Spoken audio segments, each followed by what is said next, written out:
நவராத்திரி வழிபாடும் சிறப்பும். உயிரை காக்கும் நவராத்திரி. நவராத்திரி விழாவை கொண்டாடுவது ஏன் என்று ஜனமேஜயன் என்ற மகாராஜா வியாச முனிவரிடம் கேட்டான். அதற்கு அவர் அளித்த பதில் ஆச்சரியத்தை தருவதாக உள்ளது. அரசனே, நவராத்திரி விரத காலம் சரத் ருது, புரட்டாசி, ஐப்பசி, வசந்த ருது, சித்திரை காலங்களில் அனுஷ்டிக்கப்பட வேண்டும். இந்த மாதங்களை குறிப்பிடுவதற்கு காரணம் உண்டு. இவை யமனின் கோரிப்பற்கள் ஆகும். இந்த மாதங்களில் உயிரினங்களுக்கு கடுமையான நோய் ஏற்படும். அவை உயிரை பலி வாங்கும் அளவிற்கு வலிமையுடையனவாய் இருக்கும். அதிலிருந்து மீள வேண்டுமானால் சண்டிகை பூஜை செய்ய வேண்டும் என்றார். இதனால்தான் 18 கைகளை உடையவளாகவும் ஆயுதம் தரித்தவளாகவும் அம்பாளை அலங்கரித்து வழிபடும் வழக்கம் ஏற்பட்டது. வட மாநிலங்களில் துர்கா பூஜையாக நவராத்திரி கொண்டாடப்படுகிறது.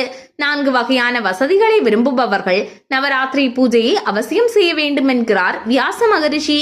கல்வியில் சிறந்து விளங்க நினைப்பவர்கள், எந்த செயலிலும் வெற்றி பெற விரும்புபவர்கள், அரசியலிலும் ஆட்சியிலும் தொடர எண்ணுபவர்கள், சுகமான வாழ்வு வேண்டுபவர்களுக்கு நவராத்திரி பூஜை உகந்தது.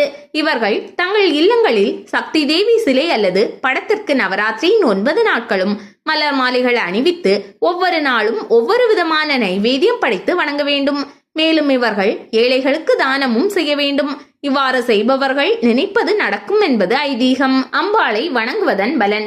தேவியாரின் வாகனம் இந்திராணி யானை, வைஷ்ணவி கருடன், மகேஸ்வரி ரிஷபம், கௌமாரி மயில், வராகி எருமை, அபிராமி அன்னம், நரசிம்மி சிங்கம், சாமுண்டி பூதம். அம்பாளை வணங்குவதன் பலன். அன்னை ஆதிபராசக்தியே பல்வேறு பெயர்களால் அழைக்கப்படுகிறாள். இவளை என்னென்ன பெயர்களால் வழிபட வேண்டும் என்பதற்கு ஸ்லோகங்கள் உள்ளன. இந்த பெயர்களை சொல்லி வழிபட்டால் கிடைக்கும் பலன்களை தெரிந்து கொள்ளுங்கள். ஜெய் காளி, எதிரிகளின் ஆதிக்கம் ஒளியும். ஜெய் சண்டிகா தேவி, செல்வம் சேரும். ஜெய் சாம்பவி, அரசு சார்ந்த செயல்பாடுகளில் வெற்றி பெறும்.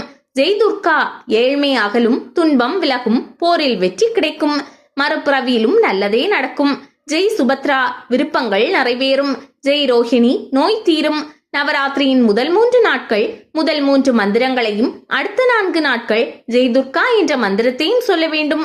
கடைசி 2 நாட்களில் ஜெய் சுபத்ரா, ஜெய் ரோஹிணி ஆகிய மந்திரங்களை சொல்லவும். நவராத்திரி என்பது பெண்கள் பண்டிகையா? நவராத்திரி என்பது பெண் தெய்வங்களுக்குரிய பண்டிகை போலவும் பெண்கள் மட்டுமே இந்த விரதத்தை அனுஷ்டிக்க வேண்டும் என்பது போலவும் ஒரு தோற்றம் உருவாக்கப்பட்டிருக்கிறது. நிஜத்தில் இது ஆண்களும் அனுஷ்டிக்க வேண்டிய விரதமே. ஏனெனில் எல்லா சக்திகளும் ஆண் தெய்வங்களின் பெண் சக்தியாகவே கருதப்படுகின்றன. பிராம்ஹி அபிராமி, பிரம்மா, மகேஸ்வரி சிவன், கௌமாரி குமரன் அதாவது முருகன், வைஷ்ணவி விஷ்ணு, வராகி ஹரி அதாவது வராக அவதாரம், நரசிம்மர், இந்திராணி இந்திரன். இதிலிருந்து நவராத்திரி ஆண்களுக்குரிய பண்டிகையாகவும் விளங்குவதை கவனிக்கலாம். அம்மையை தடுக்க அஷ்டமி படிப்பு.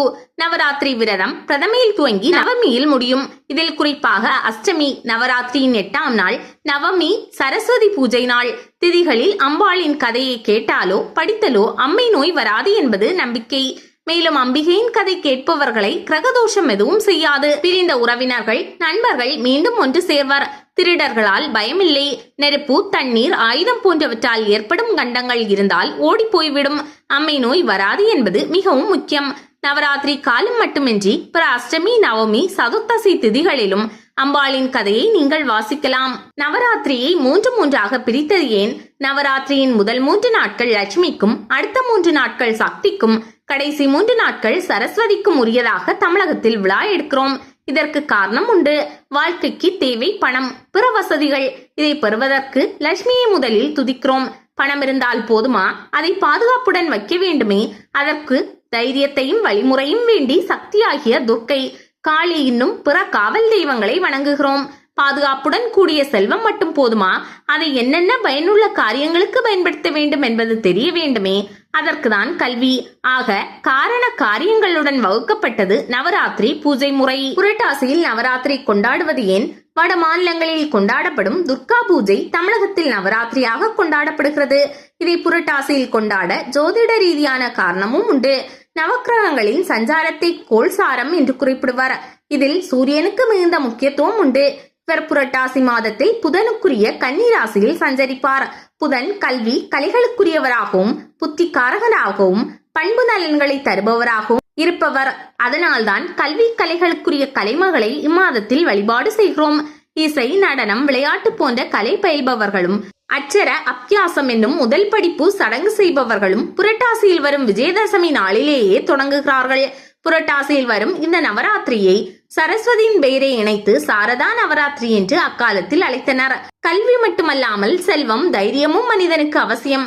அவற்றை பெற்று வாழ்வு வளம் பெறுவதற்காகவே புதனுக்குரிய புரட்டாசியில் தேவியை கலைமகள், அலைமகள், மலைமகள் என்னும் 3 அம்சங்களில் வழிபடுகிறோம்.